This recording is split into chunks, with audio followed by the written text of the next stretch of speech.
So I think right now what you're looking at from this defense is you've got three game changers that are playing at a very high level at all three levels of the defense. You've got Reggie Grimes that continues to play really well. He's just around the ball, had another sack tonight, was close to a couple more. I think he's playing at a high level. Jalen Redmond's playing at a high level.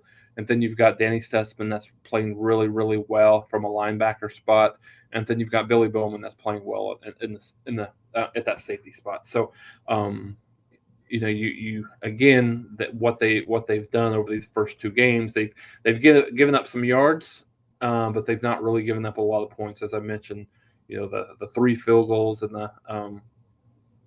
the one touchdown to UTEP. So 16 points in in two games, 8 points per game right now. I mean that's solid, but they'll get obviously they'll get a much tougher test next week.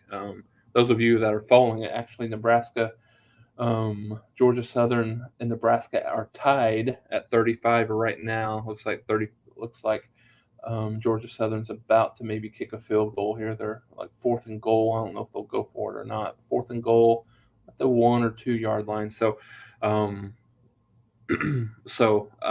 I said, I think Nebraska will provide a much tougher, obviously, challenge on the offensive side of the ball. They're struggling defensively, but they've played decent over these last couple of games on the offensive side of the ball. Put up 35 points here on Georgia Southern. So yeah, I mean, I think now the preseason, so to speak, is over with, and now you've got the meat of your schedule. And as we saw today in the Big 12.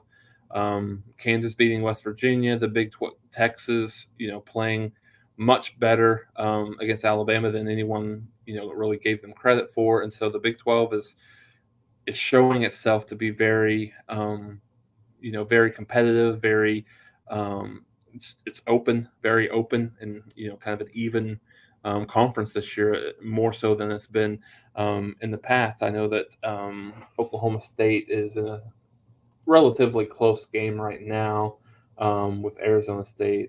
They just scored a touchdown. Looks like leading 27-17 over Arizona State with about almost a full fourth quarter remaining. So, like I said, there's some things to build on defensively. I think I think you like what you've seen so far. They only gave up 3 points, and I don't think the tackling was super great tonight. It was much better in game one, but still, you only gave up 3 points to a team that I feel is probably a little bit better, at least on the offensive side of the ball, than what UTEP was a week ago. So I think you're going to see this defense continue to get better and better each week, throughout the season and improve. And I think you'll see the same on the offensive side of the ball. So